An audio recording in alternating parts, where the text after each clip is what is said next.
নমস্কার বন্ধুরা, মৌসুমীর ঘরোয়া হেসেলে আপনাদের স্বাগত। আজকে আমি করে দেখাচ্ছি তাল বড়া।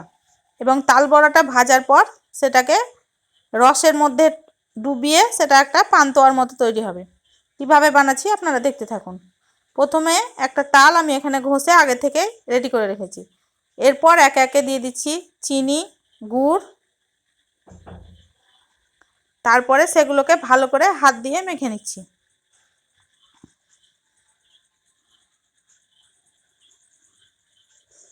তারপরে ভালো করে মেশানো হয়ে গেলে দিয়ে দিচ্ছি গমের আটা।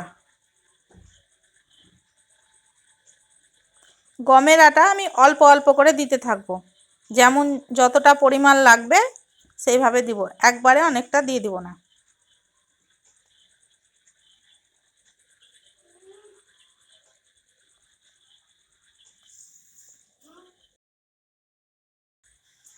গমের আটা দেওয়ার পরে আবারও ভালো করে মেখে নিচ্ছি। ঘনত্বটা দেখে গমের আটা যদি লাগে পরে দেব, আর না লাগলে না দেব। গমের আটা আর লাগবে না, মাখা হয়ে গেছে। 10 মিনিটের জন্য ঢাকা দিয়ে রাখছি এবং কড়াই একটা সাদা তেল গরম হতে বসিয়েছি। তেলটা গরম হয়ে গেছে। এরপরে আমি মেখে রাখা ব্যাটার থেকে অল্প অল্প করে নিয়ে গরম তেলে তাল বড়া এরকম ছোট ছোট বড়ার মতো করে দিয়ে ভেজে নেব।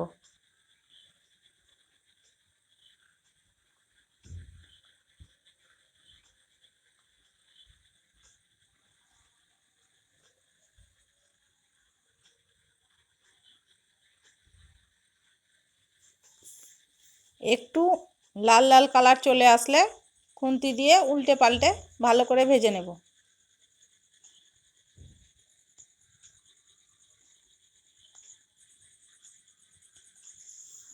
এবার খুব সুন্দরভাবে লাল করে ভাজা হয়ে গেছে, এগুলোকে তেল থেকে তুলে নিচ্ছি।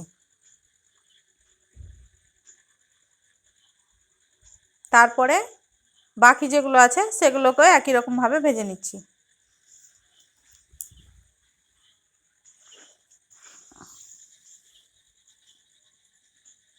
এগুলো উল্টে পাল্টে লাল লাল করে ভেজে নিচ্ছি।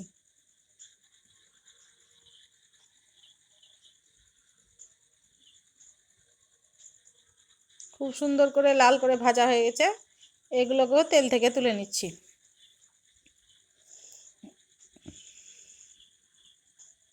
এরপরে আমি একটা চিনির সেরা আগে থেকেই বানিয়ে রেখেছিলাম, সেটাকে আবারও গ্যাসের উপর বসিয়ে একটু গরম করে নিচ্ছি। ভালো মতো গরম হয়ে গেছে। এবার গ্যাসের ফ্লেমটাকে অফ করে গরম সেরার মধ্যে ভেজে রাখা তাল বড়াগুলো কিছুটা দিয়ে দিচ্ছি এবং কিছুটা শুকনা রেখে দেব। শুকনাও খাওয়া যাবে এবং রসে ডুবিয়েও খাওয়া যাবে, যার যেটা পছন্দ। তা আমি এখানে হাফ মতো শুকনা রেখে দিয়েছি, হাফ মতো ভিজিয়ে নিচ্ছি রসে। ভালো করে নেড়ে চেড়ে ঢাকা দিয়ে রেখে দিচ্ছি 1 ঘন্টার মতো। 1 ঘন্টা পর ফিরে আসছি এবং রস থেকে তুলে একটা প্লেটে সাজিয়ে পরিবেশন করছি। আমার চ্যানেলটি ভালো লাগলে লাইক করবেন, শেয়ার করবেন এবং সাবস্ক্রাইব করবেন।